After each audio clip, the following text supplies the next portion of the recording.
తాకట్లో ఉన్న బంగారాన్ని విడిపించి ఆ రోజున మార్కెట్ ధర కట్టి మిగిలిన డబ్బును మీకు అందిస్తుంది కొమ్మూరి గోల్డ్.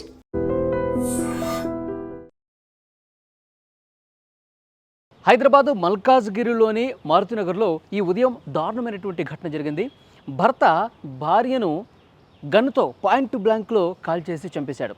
రక్తపు మడుగులో పడిపోయింది. వెంటనే భర్త అరుణ్ అతను పారిపోయాడు. యాక్చువల్గా ఈరోజు ఉదయం 5 నుంచి 6 గంటల ప్రాంతంలో ఉదయాన్నే ఇంటికి వచ్చాడు. ఒక ఫ్రెండ్తో కలిసి అరుణ్ వచ్చాడు. వచ్చిన తర్వాత భర్తతో కావాలని గొడవ పెట్టుకున్నాడు. అతను జేబులో తుపాకీని మెయింటైన్ చేస్తున్నాడు కొన్ని రోజుల నుంచి. తుపాకీ వెంట పెట్టుకుని వచ్చినటువంటి అరుణ్ ఇంట్లో ఉన్నటువంటి భార్యతో ఉదయమే గొడవ పెట్టుకొని పాయింట్ బ్లాంక్లో గన్ని ఇట్లా పెట్టి కాల్ చేసి అక్కడి నుంచి పరారైపోయాడు. అక్కడ చుట్టుపక్కల ఉన్నవాళ్ళు అరుణ్ తల్లి పక్కనే ఉంటారు. వాళ్ళందరూ కూడా శబ్దం విని ఒక్కసారిగా షాక్ అయిపోయి ఏం జరిగిందని వస్తే అప్పటికే అరుణ్ పారిపోతూ ఉన్నాడు. ఇక్కడ నిషారాణి, అరుణ్ భార్య నిషారాణి రక్తపు మడుగులో పాయింట్ బ్లాంక్లో పెట్టి తల మీద కాల్చాడు కదా, రక్తపు మడుగులో కింద పడిపోయి అప్పటికే చనిపోయింది. వెంటనే డయల్ 100కి ఫోన్ చేశారు అక్కడ ఉన్న స్థానికులు. పోలీసులకు సమాచారం వచ్చింది. పోలీసులు హుటాహుటిన అక్కడికి వెళ్ళి కేసు నమోదు చేశారు. ప్రస్తుతం అక్కడ ఆధారాలు కూడా సేకరిస్తూ ఉన్నారు. అయితే ఈ అరుణ్ అనే వ్యక్తి రెండో వివాహం చేసుకున్నాడు. యాక్చువల్గా మొదటి భార్యకి 2 పిల్లలు ఉన్నారు.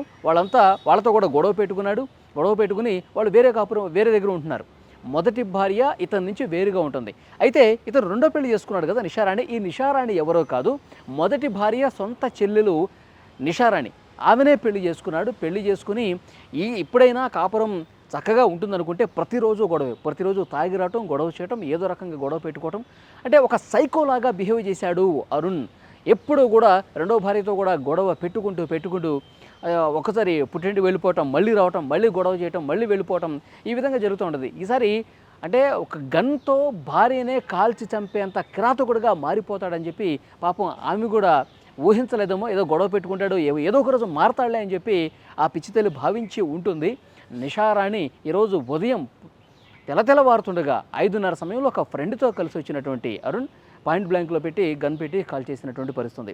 అసలు ఈ రివాల్వర్ అతని చేతికి ఎట్లా వచ్చింది, దీని మీద కూడా పోలీసులు ప్రస్తుతం దర్యాప్తు చేస్తున్నారు. కొద్ది నెలల క్రితమే అంబర్పేటలో గన్తో హల్చల్ చేశాడు. ఆ టైంలో పోలీసులు అతను అదుపులోకి తీసుకున్నారు. అరెస్టు కూడా చేసి జైలుకు పంపించారు. ఈ మధ్యనే ఆయన బెయిల్ మీద బయటకు వచ్చాడు. అంటే ఆ తుపాకీతో అతను ఏం చేసేవాడు? ఇతను ఒక చిన్నపాటి రియల్ ఎస్టేట్ వ్యాపారిగా తెలుస్తోంది. చాలా దందాలు చేస్తున్నట్టు తెలుస్తుంది. చాలామందిని గన్తో బెదిరించి సెటిల్మెంట్లు చేస్తాడని కూడా తెలుస్తోంది. అప్పుడే అంబర్పేటలో వాహనాలు తనిఖీ చేస్తున్న టైంలో అతను గన్తో పట్టుబడ్డాడు. వెంటనే అతన్ని అదుపులోకి తీసుకుని అక్రమంగా అసలు ఏమాత్రం లైసెన్స్ లేనటువంటి ఒక ఆయుధాన్ని, ఒక తుపాకీని ఎట్లా పెట్టుకున్నాడని చెప్పి పోలీసులు దాని మీద దర్యాప్తు చేశారు. ఆల్రెడీ కేసు నమోదు చేశారు, జైలుకి పంపించారు. ఇప్పుడు ఆ గన్ను లేకపోయేసరికి ఇంకొక గన్నుని పాత బస్తీలో ఉన్నటువంటి కొంతమంది స్నేహితుల ద్వారా ఈ గన్నుని తెప్పించుకున్నట్టుగా తెలుస్తోంది. అంటే భార్య మీద అనుమానం పెంచుకున్నాడు.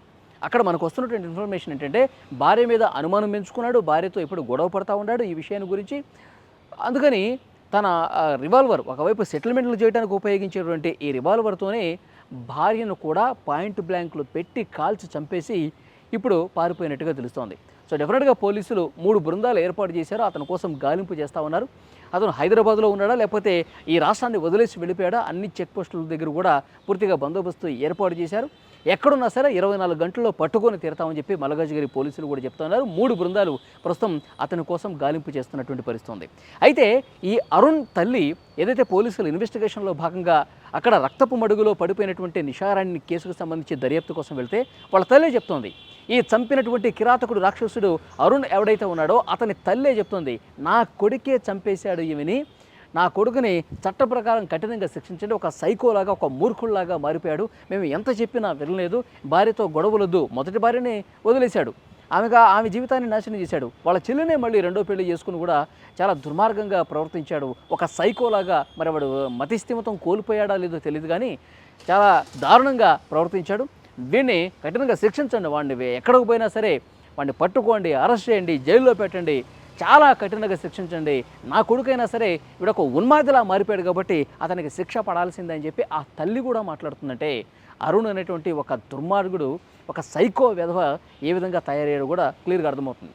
సో డెఫినెట్గా పోలీసులు అయితే 3 బృందాలు పక్క రాష్ట్రాలకు కూడా పంపించి ఎక్కడున్నా సరే గాలింపు చేస్తున్నారు. ఉదయం 5:30 గంటలకి ఇది జరిగితే వెంటనే 6:30 గంటల లోపే, ఒక గంట లోపలే పోలీసులు ఇన్ఫర్మేషన్ తెలుసుకుని అక్కడికి వచ్చారు. అయితే పోలీసులు హుటాహుటిన అతన్ని పట్టుకునే ప్రయత్నంలో ఉన్నారు. అక్కడ లోకల్గా ఉన్నటువంటి సీసీ కెమెరాలను కూడా పరిశీలిస్తూ ఉన్నారు. ఎటువైపు వెళ్ళాడు, ఎటువైపు అతనికి సహకరించింది ఎవరు? ఎందుకంటే ఉదయాన్నే వచ్చేటప్పుడు అతను ఒక్కడే రాలేదు, అతనితో పాటు ఒక ఫ్రెండ్ కూడా వచ్చాడు. మరి ఈ ఫ్రెండ్ ఎవరు? ఈ భార్యను చంపడానికి అతను సహకరించడా? ఈ గన్ను ఇతని చేతికి రావడానికి అతని పాత్ర ఏమన్నా ఉందా? అసలు ఈ గన్ కల్చర్ హైదరాబాద్లో ఏ విధంగా వస్తుంది? పాత బస్తీ నుంచి కొనుగోలు చేశాడని ఒక సమాచారం వస్తున్న నేపథ్యంలో పాత బస్తీలో ఆ గన్ ఎవరిచ్చారు? ఆ పాత బస్తీ వాళ్ళకి గన్స్ ఎక్కడి నుంచి వస్తున్నాయి? దీని మీద కూడా చాలా క్లియర్గా ఇన్వెస్టిగేట్ చేయాల్సినటువంటి అవసరం ఉంది. మల్కాజ్గిరిలో ఈ ఉదయం జరిగినటువంటి ఘటనతో ఆ ప్రాంతం ఒక్కసారిగా ఉలిక్కి పడినటువంటి పరిస్థితి ఉంది. అక్కడ ఉన్న స్థానికులు భయాందోళన వ్యక్తం చేశారు. ఉదయాన్నే 5:30, 6 గంటల సమయంలో పేలుడు లాగా ఒక శబ్దం రావడంతో వచ్చి చూస్తే అరుణ్ పారిపోతా ఉన్నాడు. రక్తపు మడుగులో భార్య నిషారాణి పడిపోయి ఉండటాన్ని చూసి ఒక్కసారిగా వాళ్ళందరూ కూడా షాక్ అయ్యారు. పోలీసులకి ఇన్ఫర్మేషన్ ఇవ్వడంతో ఈ ఘటన అనేది బయటకు వచ్చినటువంటి పరిస్థితి. పోలీసులు ప్రస్తుతం అతన్ని వెతికే పనిలో ఉన్నారు. 3 బృందాలు గాలిస్తూ ఉన్నాయి. ఎట్టి పరిస్థితుల్లో అతన్ని పట్టుకుని తీరుతామని చెప్తా ఉన్నారు.